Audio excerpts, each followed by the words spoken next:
Bismillahirrahmanirrahim. Assalamualaikum warahmatullahi wabarakatuh and good evening to everyone. Today, my group will present about the comparison of cybersecurity between three countries, Morocco, Peru and Fiji. Before that, let me introduce myself and my group member. My name is Izzati Binti Yahifuddinaman, metric number 1190572, and my group member is Hazeeqah Amny Binti Kamarul Aryffin, metric number 1190567. And we are from Group Teal. Cybersecurity is an act of protecting computers, servers, mobile devices, electronic systems, network, and data from malicious intrusions. It is also known as IT security or electronic security of information. The term applies in a number of contexts and it can be split into several common categories, from business to mobile computing. A few of them are network security, application security, information or data security, operational security, and more. Implementing and maintaining cybersecurity give a lot of benefits such as business protection against cyber attacks and data breaches, protection for data and networks, prevention of unauthorized user access, and many more. Now, let's look at the cybersecurity statistics. In Morocco, phishing is the most frequent cyber attack. It is reported that a cybersecurity software named Trend Micro has successfully blocked more than 16.2 million email threats in the country in the first 6 months of 2020. The second most frequent cyber attack in the country is mobile malware. Over 4.5 million mobile applications contain viruses that are detected by the company's software, also from January to June in 2020.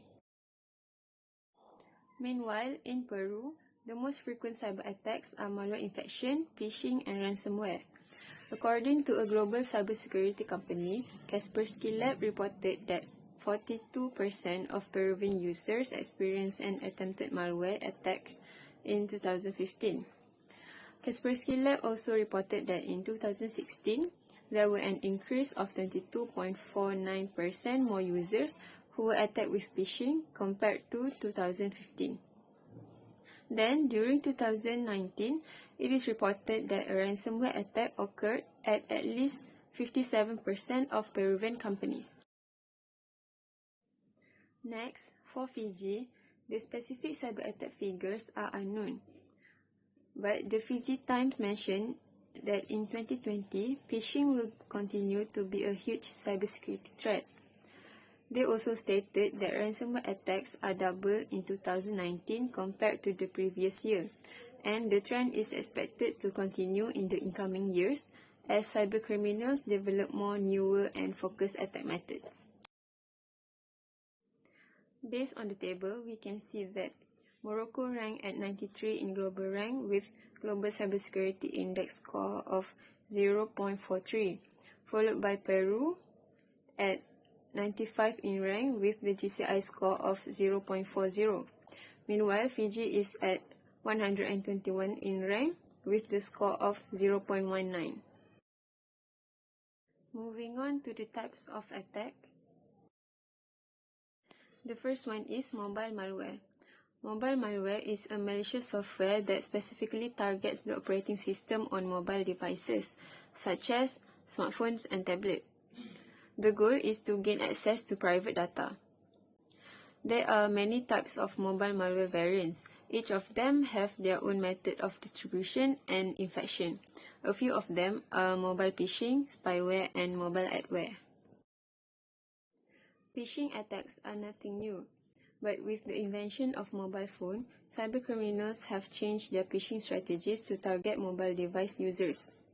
Meanwhile, mobile adware typically invades a mobile phone through the installation of a script or system, often without the user's knowledge.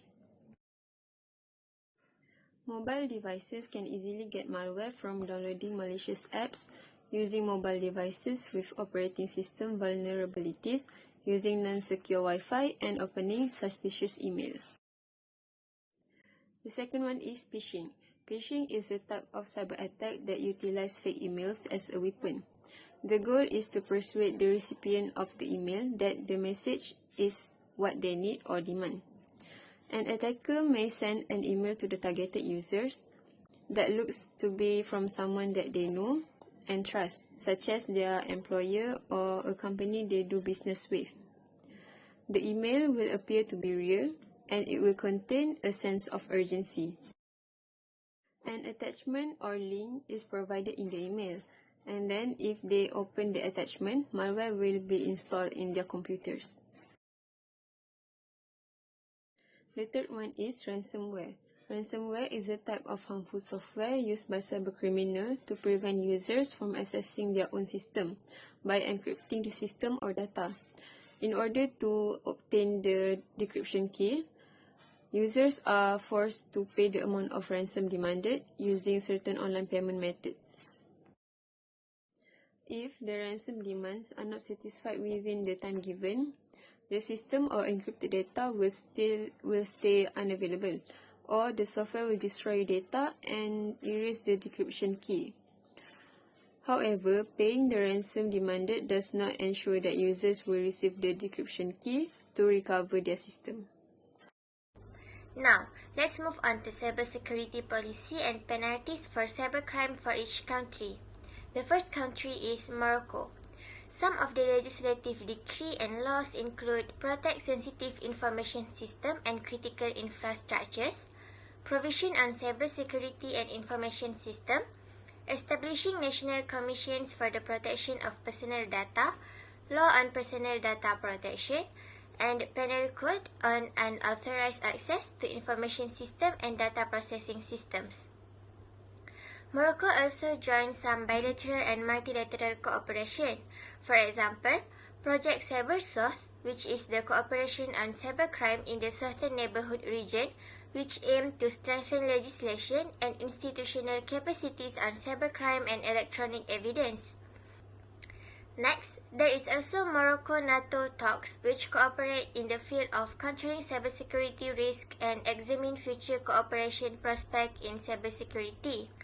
There are also Memorandum of Understanding between Malaysia and Morocco, which cover areas of critical information infrastructure protection, cybersecurity frameworks development, capacity building, training and awareness. There are also other cooperation between Spain and Morocco, which is Declaration of Intent, Security of Information System Cooperation between France and Morocco, and ICT and Cybersecurity Cooperation between Republic of Korea and Morocco. Morocco is also a member of Cybersecurity Alliance for Mutual Progress and Global Forum on Cyber Expertise. And for penalties, anyone who deliberately uses social networks, open broadcast networks, or similar networks to publish or promote electronic content containing false information shall be punished by imprisonment for 3 months to 2 years and a fine of 1,000 to 5,000 dirhams, or either these two penalties alone. The next country is Peru. Some of the legislative laws of Peru is Law on Computer Crime and Law on the Protection of Personal Data. Peru also joined some bilateral and multilateral cooperation to improve their safety. For instance, resolution on working group on cooperative and confidence-building measures for cyberspace, which is the Inter-American Committee Against Terrorism. There is also a Memorandum of Understanding between Spain and Peru. Peru is also a member of Cybersecurity Alliance for Mutual Progress and Global Forum on Cyber Expertise. And for penalties, there is Legislative Decree number 635 for computer crime, which include Article 208A for any individual who inappropriately enters or uses a database, computer system or network, or any part to design, implement, copy or modify or similar item will be punished by imprisonment not to exceed 2 years or the provision of between 52 and 104 days of community service. In the agent acts with the purpose of defrauding or obtaining an economic benefit, whether goods or information, he or she will be punished by imprisonment not to exceed 3 years or the provision of community service in an amount no less than 104 days. And Article 208B for any individual who improperly interferes, uses, modifies, damage or destroy a medium or computer program or information in transit between or contained within the latter or in the base system or network will be punished by imprisonment of no less than 3, not more than 5 years, and a fine between 60 and 90 days. The last country is Fiji. Some of the legislative laws of Fiji is to provide regulatory framework for telecommunications and to include measures against tampering with plans of telecommunication or detaining or altering a message. Fiji is also a member of Pacific Cybersecurity Operational Network. For the penalties, for identity theft and theft of telecommunication service penalties, in the case of an individual, a fine not exceeding $10,000 or imprisonment for a term not exceeding 5 years or both, and in the case of a body corporate, a fine not exceeding $50,000. In computer crime, the hackers steal confidential information illegally by attacking the software application. This deed is obviously haram from the perspective of Islam. Allah has stated clearly regarding the issue in Surah Al-Ma'idah verse 38. As to the thief, male or female, cut off his or her hands, a punishment by way of example from Allah for their crime, and Allah is exalted in power. In a nutshell, we can clearly see that computer crime can cause big sin from Islamic perspective since it is categorized as haram. It causes bad moralities that are prohibited by Allah Subhanahu Wa Ta'ala and His Messenger. To conclude, the best country in cybersecurity aspect between those three countries is Morocco, due to highest score of GCI, which is 0.43. Besides, Morocco also has more legislative decree and law compared to Peru and Fiji. Morocco also has the most bilateral and multilateral cooperation when compared to Peru and Fiji. As we can see, the most troubling thing about digital age is that the threats is everywhere. So, education and awareness are important in the fight against cyber threats and preventing data breaches. To end this, we hope that everyone has a better understanding about the cybersecurity of each country and always remember to stay safe. That's all from us. Thank you.